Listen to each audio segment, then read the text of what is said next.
Hai guys, balik lagi bersama Kak Agung. Di sini Kak Agung akan memberikan tips dalam mengerjakan latihan soal matematika. Sebelum itu, bagi yang belum subscribe, silahkan subscribe terlebih dahulu agar video ini dapat bermanfaat bagi banyak orang. Oke, kita lanjut untuk latihan soal nomor 73 pada materi PK untuk persiapan SNBT ya. Sebuah uang logam dilemparkan sebanyak 6 kali. Peluang muncul sisi gambar paling sedikit 5 kali adalah... Oke, tips dalam mengerjakan soal ini, kita harus menentukan peluangnya terlebih dahulu ya. Nah, gimana Kak cara mencari peluang? Nah, cara mencari peluang seperti ini. Ini kan dia kan uang logam ya. Uang logam itu, uang sampelnya atau NS itu kan terdiri dari angka ataupun gambar gitu ya. Angka dan gambar. Berapa? Yaitu ini NS-nya itu ada 2. Kemudian NA-nya. NA itu A itu sebagai kejadian di mana yang dilempar itu muncul sisi gambar. Sisi gambar. Berarti kan G kan gambar. Maka NA-nya itu 1. Sehingga bisa diperoleh untuk peluangnya itu yaitu NA per NS. Berapa? Yaitu 1/2. Setengah ya berarti peluangnya. Sehingga Q-nya ini, Q dimana peluang muncul sisi selain gambar gitu. 1 dikurang setengah. Kenapa 1 Kak? Karena peluang itu utuhnya itu 1.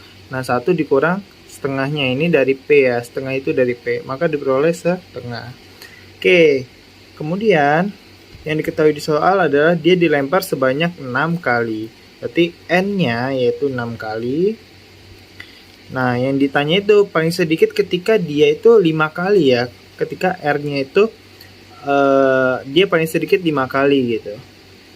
R-nya paling sedikit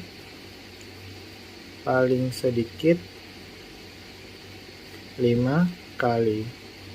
Oke, kita sudah menuliskan apa yang diketahui pada soal. Ini gunanya apa Kak? Gunanya kita akan memasukkan atau mensubstitusikan dengan rumus seperti ini. NCR dikali dengan P pangkat R dikali dengan Q pangkat N min R. Nah, ini rumusnya.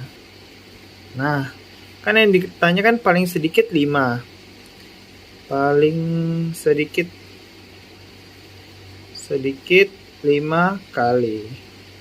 Maka itu sama saja dengan paling sedikitnya 5. Berarti peluang ketika dia dilempar 5 kali, P5 ditambah dengan peluang ketika dia dilempar 6 kali. Setelah seperti ini, maka langsung saja kita substitusikan ke rumus yang ini ya. Nah, untuk R-nya 5, sehingga 6C5 dikali dengan P-nya berapa? P-nya setengah. Setengah dikali R-nya 5, dikali dengan Q-nya setengah, pangkat 6 dikurang 5, yaitu 1. Kemudian ditambah dengan ketika dia dilempar 6 kali. Berarti R-nya ini 6. Berarti 6C6 dikali setengah ya, P-nya pangkat R, pangkat 6, dikali dengan setengah pangkat 6 dikurang 6 yaitu 0. Oke, setelah seperti ini maka kita selesaikan yaitu 6C5 berarti 6 kombinasi 5, 6 faktorial dibagi dengan 6 dikurang 5 jadi 1 faktorial dikali dengan 5 faktorial.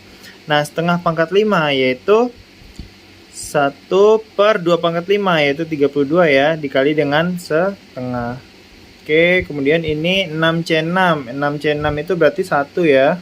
1 dikali setengah pangkat 6 yaitu 1/64 dikali dengan setengah pangkat 0 yaitu 1. Nah, ini jadinya kan 6 dikali 5 faktorial per 1 dikali 5 faktorial. Ini bisa dicoret ya. Oke, kemudian ini jadi 1/64 ditambah dengan ini jadi 1/64. Nah, ini jadinya kan 6 dikali 1/64. 6/64 ditambah dengan 1/64 diperoleh 7/64. Itu sekitar 0,11. Jadi jawabannya adalah yang E. Seperti itu. Ditunggu untuk tips berikutnya. Terima kasih.